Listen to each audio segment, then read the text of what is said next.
5월 10일입니다. 잠언 5장 1절에서 23절까지 말씀 봅니다.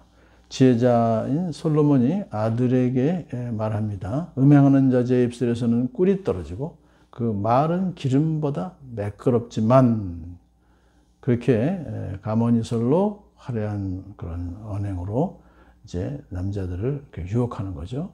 그래서 거기 넘어가서 음행을 하게 되면 나중에는 쑥처럼 쓰고 두 날을 가진 칼처럼 날카롭다. 그러니까 이 쑥처럼이라고 하는 것은요, 독초를 말해요. 독초를 먹으면 죽습니다.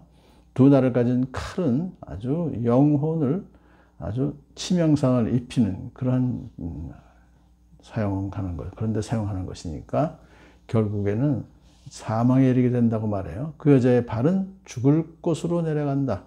그 여자는 생명의 길을 지키지 못한다. 그래서 그런데도 불구하고 그 길이 불안정해도 그것을 깨닫지도 못한다 하는 것을 이제 음행하는 여자에 대해서 평가를 하고 있습니다.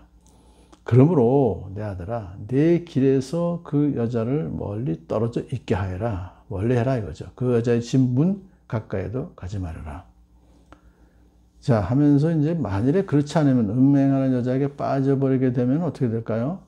영예와 시간과 재산을 잃을 뿐만 아니라 몸도 마음도 황폐하게 될 것이다 라고 경고합니다. 그렇지 않으면 내 영예가 다른 사람에게 넘어가고 내 아까운 세월을 포학자에게 빼앗길 것이다. 다른 사람이 내 자산으로 배를 불리고 내가 수고한 것이 남의 집으로 들어갈 것이다. 얼마나 억울합니까? 그런 처참한 결과를 맞이하게 될 것이다. 마침내 내 몸과 육체를 망친 뒤에 내 종말이 올 것이다. 그렇게 경고했어요. 그러면 그렇게 될 때 처절한 재난을 당한 후에야 한탄합니다. 스승에게 순종하지 않고 가르쳐주신 분에게 귀를 기울이지 않은 것을 후회하게 될 것이다. 하지만 그것은 이미 때는 늦었다는 거예요. 그러므로 음행하는 여자를 멀리하고 젊어서 맞은 아내만 사랑하고 즐거워하라. 그렇게 권면하는 것입니다. 그 내용이 상당히 아가서를 읽는 것처럼 그렇게 비유로 이렇게 표현합니다. 너는 내 우물에 물을 마시고 내 샘에서 솟아나는 물을 마셔라. 그러니까 우물, 샘은 아내를 비유하는 것이고 물이라고 하는 것은 성적인 욕구를 해소해 주는 것을 이렇게 의미하는 것이죠.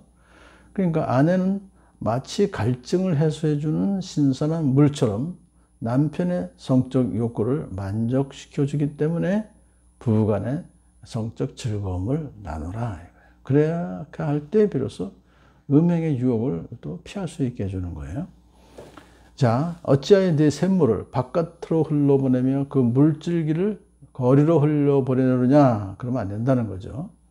그러니까 나는 언제나 남편을 만족하게 해주는 샘물이요 물줄기이기 때문에 그 귀한 아내를 그렇게 밖으로 내보내지 말라. 순결한 결혼 생활에만 할 수 있도록 숨겨두어라. 이라고 권면하고 있습니다. 그 물은 너 혼자만의 것으로 삼고 다른 사람과 나누지 말아라. 그건 당연한 거죠. 부부 사이 외에는 결코 성관계를 허용해서는 안 된다 하는 것입니다. 내 셈이 복된 줄 알고 내가 젊어서 맞은 아내와 더불어 즐거워하여라. 이것은 아내와 평생을 살면서 그 안에서만 기쁨과 즐거움을 가져라 이거죠. 그러니까 결혼한 자는 자신의 배우자를 즐거워하며 서로에게 충성해야 될 것을 말하고 있습니다. 그 다음에가 이제 상당히 아가서적인 그런 표현 방법입니다. 아내는 사랑스러운 암사슴 아름다운 암노루 그의 품을 언제나 만족스럽게 생각하고 그의 사랑을 언제나 사모하여라. 사랑스러워라는 것은 이것은 성숙한 암사슴입니다. 그래서 이것은 에로틱한 사랑의 대상이 되는 것이고요. 아름다운 암노루라고 하는 것은 우아한 자태를 가진 암노루를 말하는데 고대 근동에서는 연애 대상에게 이런 말을 잘 한대요. 그의 품은 유방을 말해요. 사랑의 처소이고 만족스럽게 생각하라. 만족스럽게 생각하라는 것은 갈증을 풀 만큼 흠뻑 마신다는 것 뜻이에요. 그래서 아내의 사랑이 그 남편으로 하여금 항상 만족으로 흡족하게 해준다는 것을 여기서 의미합니다. 그러므로 그의 사랑을 언제나 사모하여라. 여기서 사랑도 역시 남녀 간의 애정입니다. 그러므로 언제나 항상 오직 아내와만 성적 애정을 나누어라. 그런 뜻입니다. 자, 이제 지혜교사 솔로몬은 이어서 음행의 부당함을 반어법적으로 이렇게 잘 강조하고 있습니다. 내 아들아, 어찌하여 음행하는 여자를 사모하며 부정한 여자의 가슴을 껴안겠느냐? 안 된다는 거죠. 필요 없다는 거죠.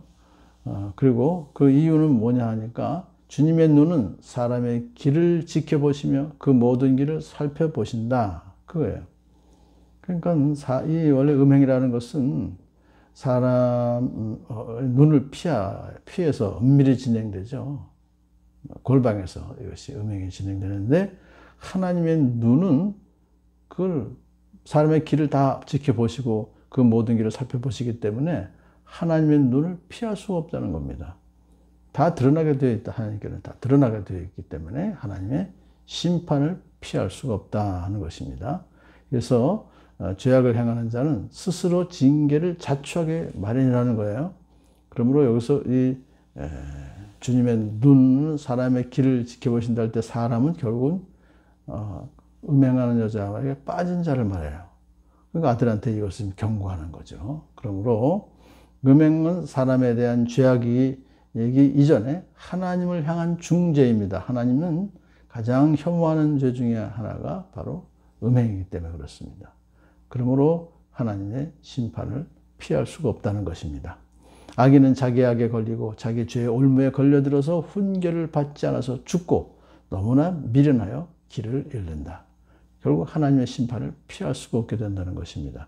훈계를 받지 않아서라는 것은 생명을 주는 훈계를 무시했기 때문에 영원히 멸망당할 것이고, 미련하다는 것은 지혜를 가까이 하지 않았기 때문에 하나님께서 제시하신 그 길로 가지 않고 결국은 멸망의 길로 갈 수밖에 없다 하는 것을 말하면서 지혜자인 솔로몬은 아들에게 음행하는 여자를 멀리하고 오직 젊어서 얻은 아내만 사랑하고 즐거워하라 라고 권면하고 있습니다.